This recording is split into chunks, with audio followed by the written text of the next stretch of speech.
I know who is going to win Game 7. So, this series has been very interesting. Just a quick recap. 3-3, obviously. We had the Spurs take Game 1, OKC get 2 in a row, Spurs take the next game, then OKC, and then the Spurs. So it's been very back and forth. The only back-to-back games won was OKC in 2 and 3. And it's weird because the first game was really the only super close game. That was the only one that actually came down to the wire. Basically, every single other one has been a blowout. And yesterday, absolute blowout. Yesterday, absolute blowout for the Spurs. Shea had a terrible game. J-Dub came back. It did not matter. Wemby was great. He was aggressive early on.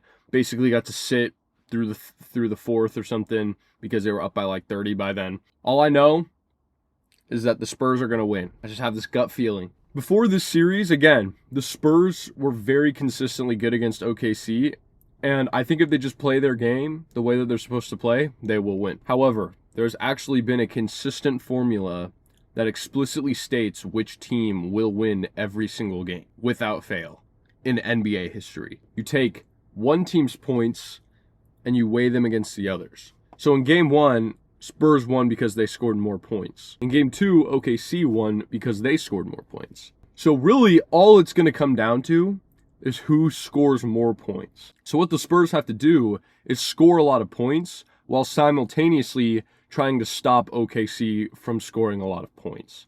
If they do that, they should win the game.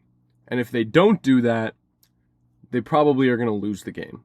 But in all seriousness, Wemby, you got to lock in, buddy. This is where you shoot yourself up in the rankings to, possible GOAT potential. I mean, you'd be way ahead of schedule early on if you got a ring this season. But just getting to the finals, huge accomplishment, especially if you beat OKC. I really am not a fan of either of these teams. I'm a Lakers fan.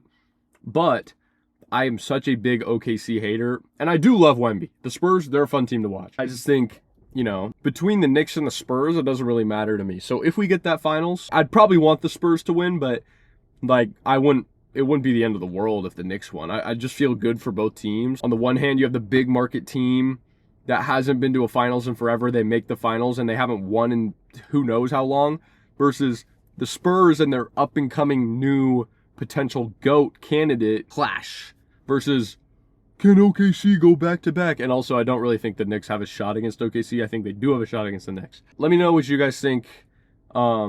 Is my formula accurate? I mean, it is. It's never failed. Shout out you guys. Let me know. Peace out.